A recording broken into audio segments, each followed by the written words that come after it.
Hey, welcome to the CMO Whisper Show. I'm your host, Steve Olensky. Part marketing practitioner, part ad agency veteran, part journalist. I was a writer for Forbes for 10 years. I've had so many insightful conversations over the years with business leaders, to athletes, to celebrities, to, of course, CMOs. The only difference now is instead of sharing those insights through written form, I'm doing it this way. My guest this week is someone who just doesn't talk the talk. He's lived it, built it, and continues to help others do the same. Baer is one of the most dynamic voices in business growth, customer experience, and marketing. He's a New York Times bestselling author of 7 business books, the founder of 5 multi-million-dollar companies, and a Hall of Fame keynote speaker whose humor and insight have captivated audiences around the world. Jay has advised more than 700 brands, including 40 of the Fortune 500, and his expertise has been featured everywhere from NPR and CNN to the Washington Post. And here's the twist. Jay isn't only a strategist and a storyteller, he's also a certified tequila sommelier. Did I say that right, Jay? Indeed. And one of the world's top tequila influencers, blending spirited tastings and unforgettable stories into his talks, from creating iconic marketing frameworks to hosting podcasts like The Spirit Guides and the long-running Social Pros. Jay has cemented his place as a true thought leader. I am honored to call him a friend, a mentor. Jay Baer, welcome to the show. So good to see you, Steve. Great to be here. Nice to catch up with you. Totally, dude. We go way back, Indeed. Probably more years than we want to admit. Exactly. I don't want to calculate it. No. Let's just say it's less than 100. So lots to talk about. We're going to blow through this because you and I have really great conversations off air, and I've heard you speak and all those things. So I want to just jump right into the dichotomy of the power of humanity in an AI world. Mm-hmm. Right. And it's everywhere, we know, but I want to start with getting some of your myths, the role of human connection in business in the AI world. What are some myths? What are some misunderstandings? I think we're in this really weird place that hasn't happened in a long time, maybe since e-commerce first rolled out, where businesses were really excited about the ability to sell things on the internet. But consumers were very wary and leery of it. Like, wait, I'm going to put my credit card number into a computer? They're going to steal my money. That was a lot of angst and hand-wringing about that for a long time. Now, meanwhile, consumers would gladly give their credit card to a waiter who disappears with it in a back room for 15 minutes. That was never a problem. That's totally different. Totally fine. But there was a lot of angstiness around e-commerce on the consumer side for a bit. And I think we're sort of at this same inflection point with AI, where businesses are bending over backwards to incorporate AI in as many customer-facing circumstances as possible because of the colossal efficiencies it potentially presents. But customers are like, yeah, I'm not super keen on that. In fact, some really interesting data came out from CCW earlier this year, and it was something like, don't exact quote me on this, I don't have it in front of me, but it's basically some 65% of businesses are actively pushing AI to the front lines. And 15% of consumers want that, right? So you have this huge disconnect between what business wants and what customers want. And so one of the things that I think about a lot now is, all right, is that going to persist, right?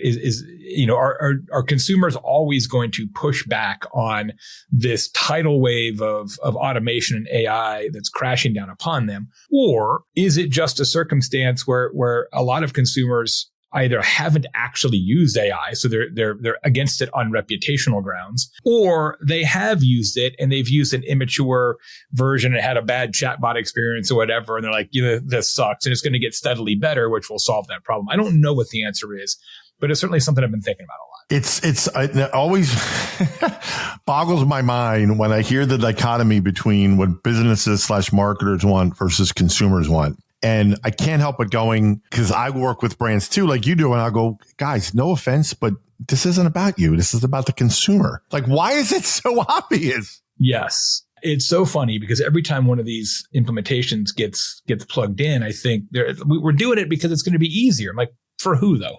Is it easier for the business? You can reduce labor costs, or is it actually easier for the customer? Now, I do believe I'm bullish on AI in almost every way you can be bullish. I do believe in short order, it will be actually easier for consumers. Like they will yield better outcomes, et cetera. We may not be fully there yet. So I think this is going to reach an equilibrium. But that being said, even if we get to that point where AI is everywhere and people are like, yeah, it's not the worst. To me, the antidote to that is being as human as possible, to keep it real in your business. What I've been advising people, both in person and on stage, is go through your customer journeys and see if there are ways that you can actually add more humanity, more personal touch than you've had historically to offset the rising tide of automation on the other end. Because in a world where most interactions are digital and robotic and automated, the bespoke personal touch is going to stand out and differentiate your business like never before. So you mentioned the I don't know if I forget if you used the word balance, but you're intimating that balance, right, between AI and people-driven authenticity, as I'll call it. Mm-hmm. I'm asking you, to come up with the ultimate $64,000 question. How do you get that balance? And my guess is part of your answer will be, and I'll never put words in your mouth, is it really depends on, one, your business goals, and two, what your business is about. Like there's no one size fits all. Oh, for sure. And I don't know that balance, meaning actual equilibrium, is either the goal or possible. But I think it's clear that word of mouth is more important today than it was yesterday.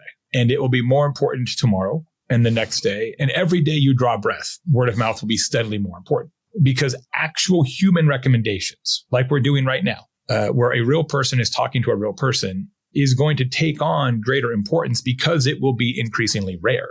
It's the only thing that AI can't fake. Literally the only thing is actual human to human recommendations. And so that kind of human touch, like I actually got to talk to a real person on a phone, high five. We've just got to find ways to offer that inside our customer journey somewhere. I'm not suggesting if you've got 25 nodes on your customer journey, 12 are human and 13 are robotic. I don't know that that's the goal here, but at key inflection points, if we can find a way to keep it real, to maintain humanity, it will benefit businesses, even though it's probably more cost effective on a unit basis to automate some of those things. I'll give you an example. So there's a bank, a large bank, well-known bank, that until recently did this thing where if you finished your mortgage, you had a mortgage with them and you paid off your mortgage, 30 years, whatever, like, yeah, that's pretty cool. So what they would do is they would automatically fire out an email. Steve, your last mortgage payment has just been processed. We have, per the details of your mortgage agreement, deducted $250 additional from your account as part of your mortgage dispensation fee. Thank you. Signed, the bank, right? So it's like an automated message. They're taking an extra $250 from me, which is kind of a kick in the nuts to begin with, right? So in this whole idea of how do we keep it real and how do we stand out in a rising tide of automation, the bank's like, you know what? That's probably not the best way to handle this. So now the way it works is you get an actual phone call from the branch manager who invites you for a one-on-one meeting in their office.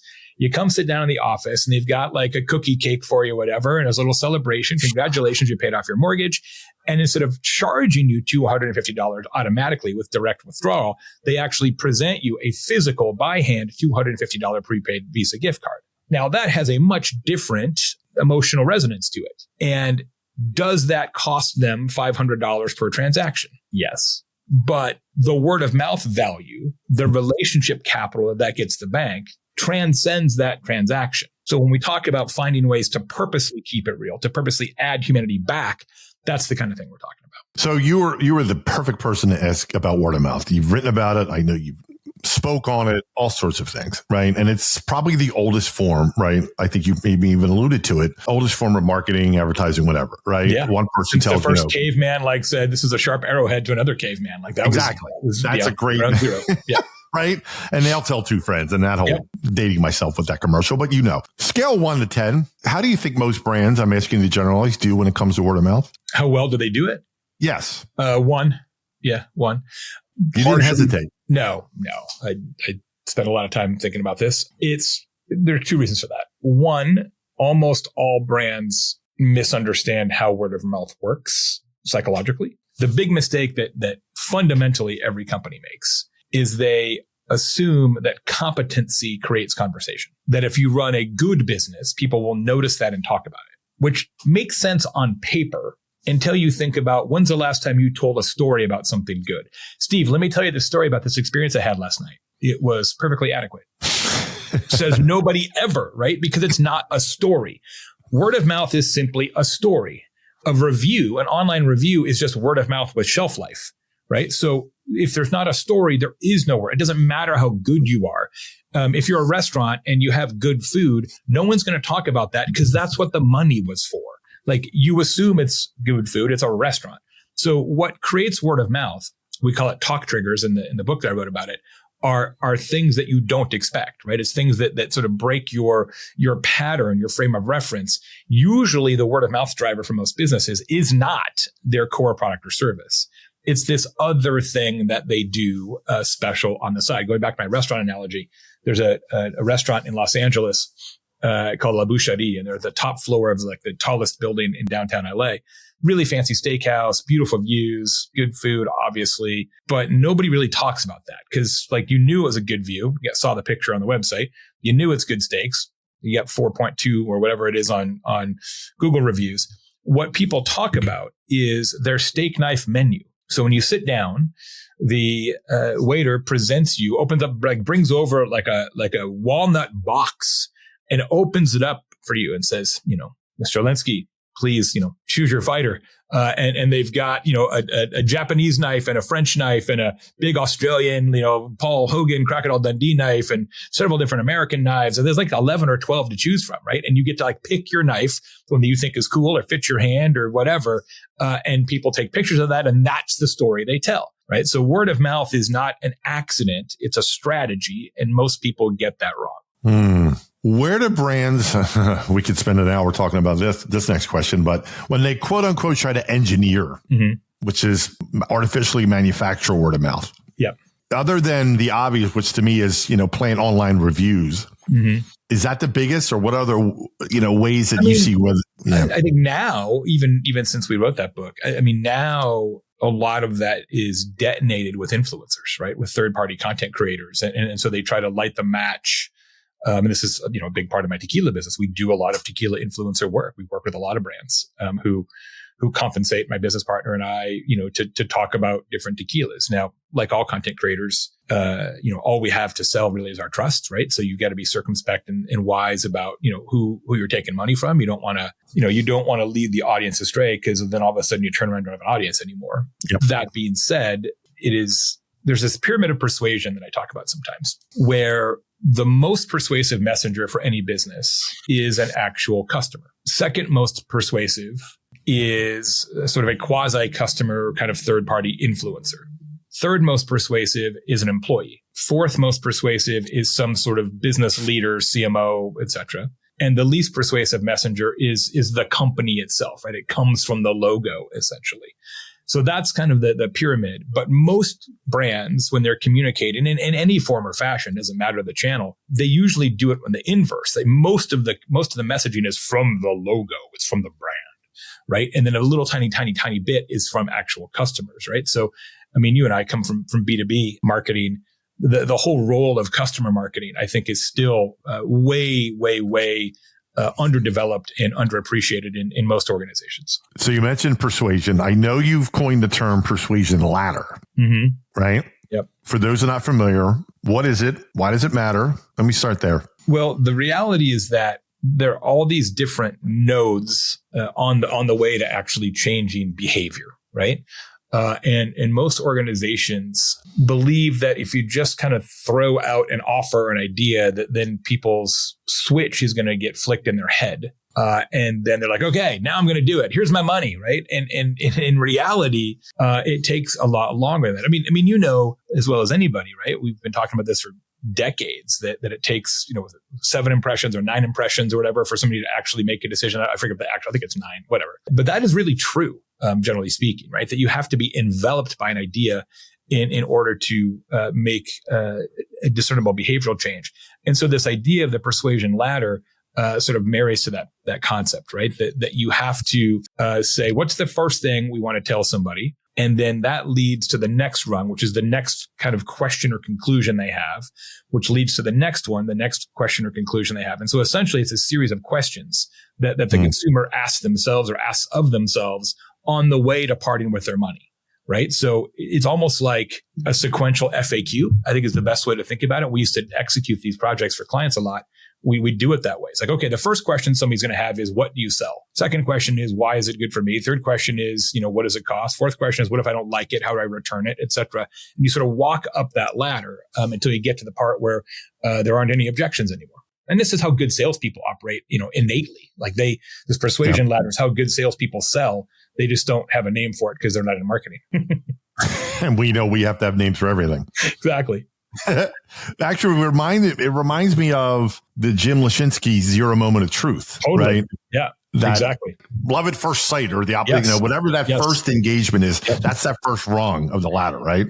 Absolutely. And man, I tell you, that book, so transformative for so many people. I mean, it got a lot of love, and rightfully so. But I think when you look back into the pantheon of digital marketing work, Jim's stuff in that regard is really, really groundbreaking. It's seminal.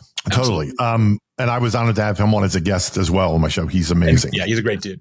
He's a great dude. So again, I'm going to ask you the similar question when I asked before about word of mouth, but how do brands, you're consulting a brand like Jay, how do I keep persuasion from feeling forced instead of natural? Well, I mean, again, part of it is who's doing the persuading, right? I always say, how do we make the persuaders non-professional?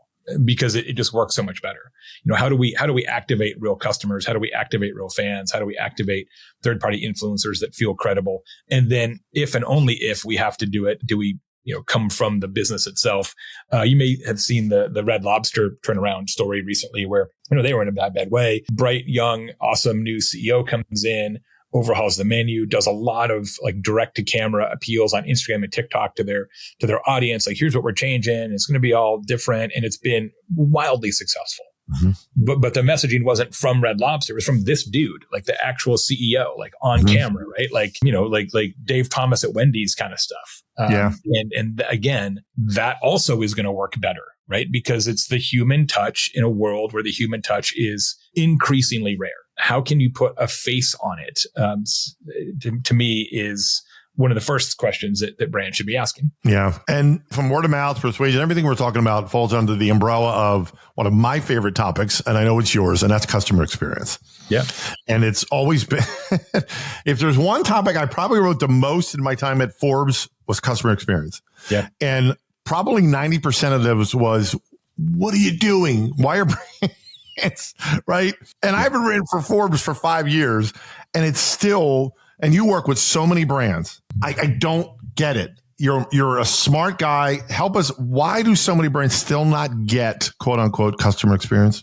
I think it's for a similar reason why they don't get word of mouth, is that it is not easy to measure the impact, right? Like, it works in your soul. Like nobody ever says to me, word of mouth doesn't work. Nobody ever says to me, word of mouth is unimportant. Nobody ever says customer experience is unimportant, right? I mean, I've been doing this a long time. Nobody ever says, we don't care about customers or if they're happy. Like, nobody ever says that. So you say, hey, you should be better at customer experience, and everybody in the room nods and smiles. Like, yeah, we should be better at it. You're right. But in the bright light of day, it is not by any stretch of the imagination impossible, but can be a little bit more difficult to run your ROI and your correlation analysis on word of mouth or customer experience initiatives. CX is a little easier for nuanced organizations because they can look at conversion rate, they can look at churn rate, they can look at LTV. You say, all right, this particular segment of customers had this experience, this segment had this other experience, and let's compare those two and what's the delta, and that's how you calculate ROI on customer experience. But I'll tell you what the biggest issue is, though. It's not the measurement. The biggest issue with customer experience is that people think too big. Let me tell you a little secret. Customer experience doesn't exist. It's fake. People like you and I made it up. It doesn't actually exist. Customer experience is not a thing. It's not a knob that you can twist. It's not a switch that you can flick. It's not holistic in any way, shape, or form.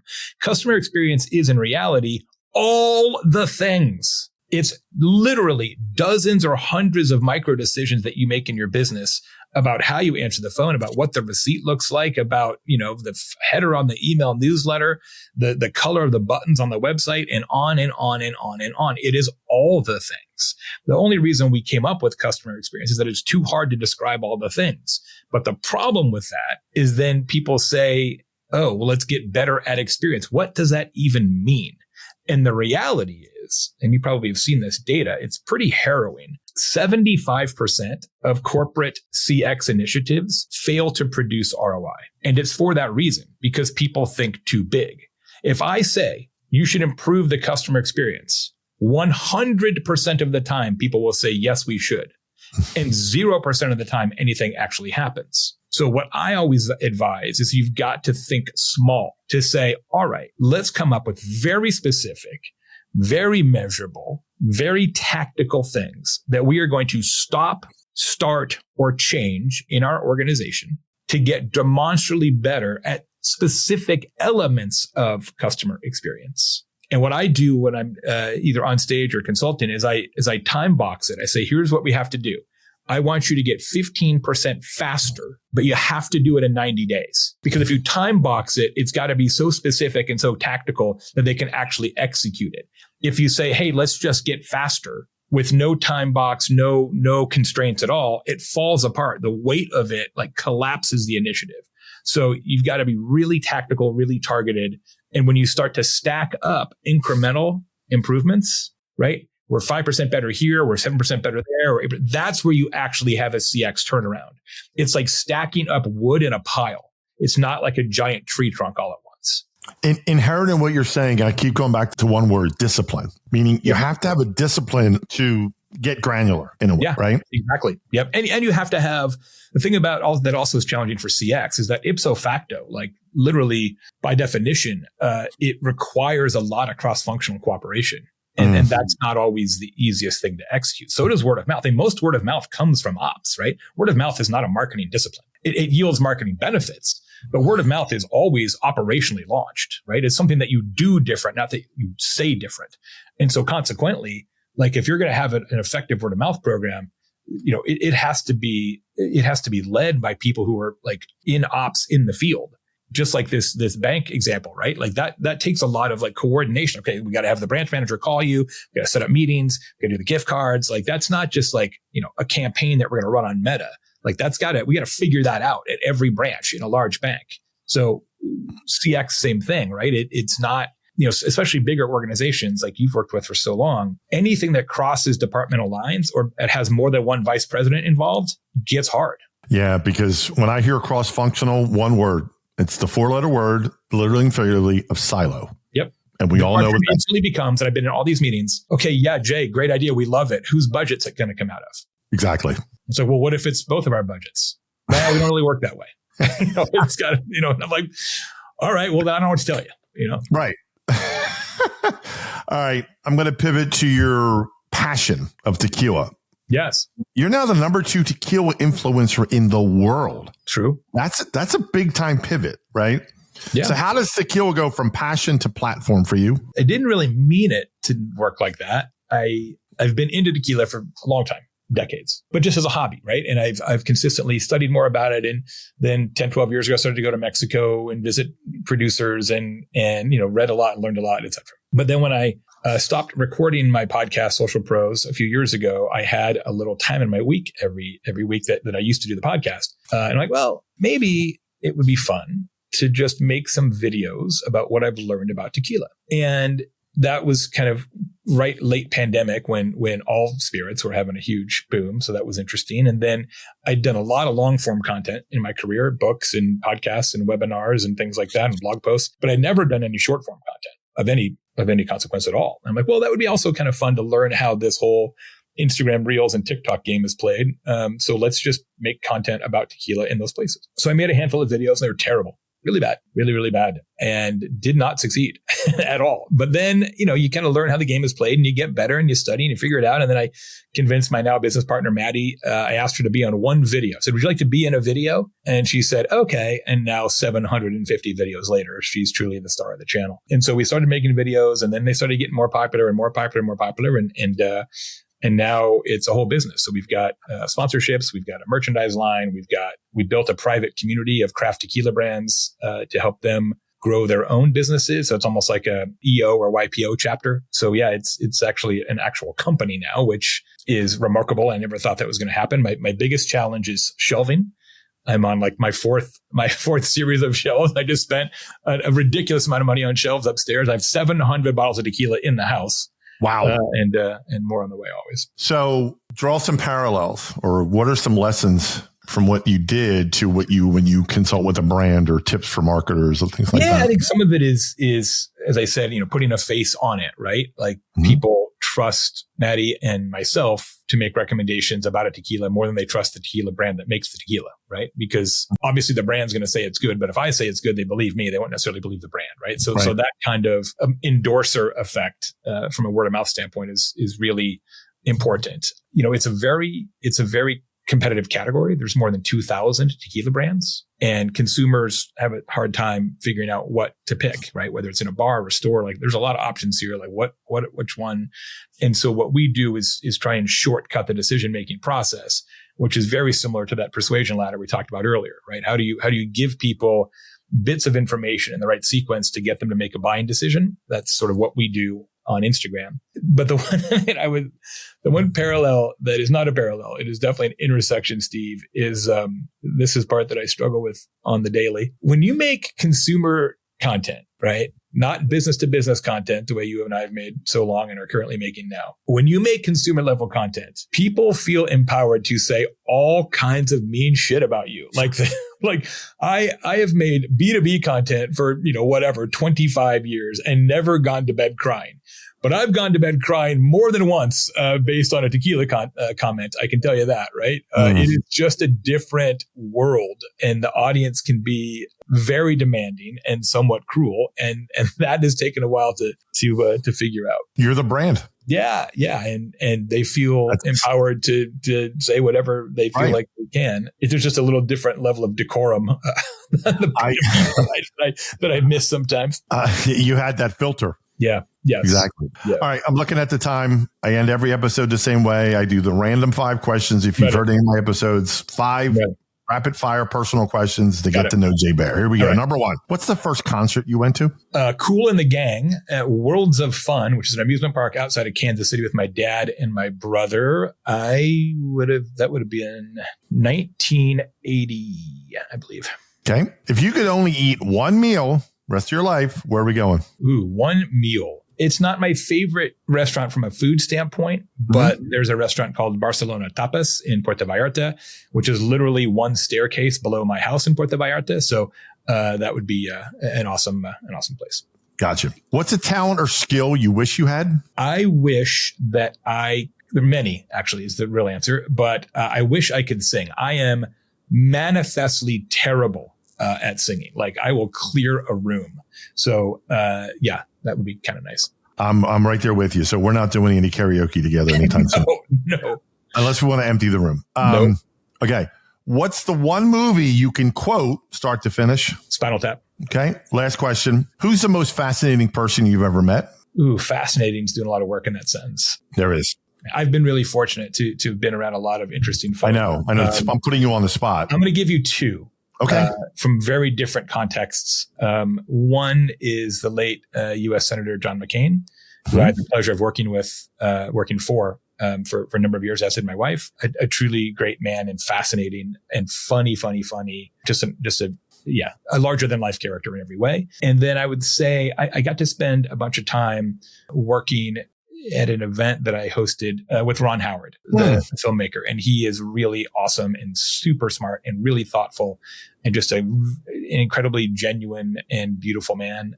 So that was a good one. Okay. Well, listen, Jay Baer, we go way back. Like I said, I'm truly better off that you're in my life. I learned from you. It's so great. And thank you for your time. My pleasure. We'll do it again. Thanks, everybody. Well, that wraps up another episode of the CMO Whisperer Show. I hope you shared this episode with your friends. And if you have not already, please subscribe to be kept up to date on all the latest episodes. And if you're so inclined, leave me a review on your favorite podcast platform. Thank you.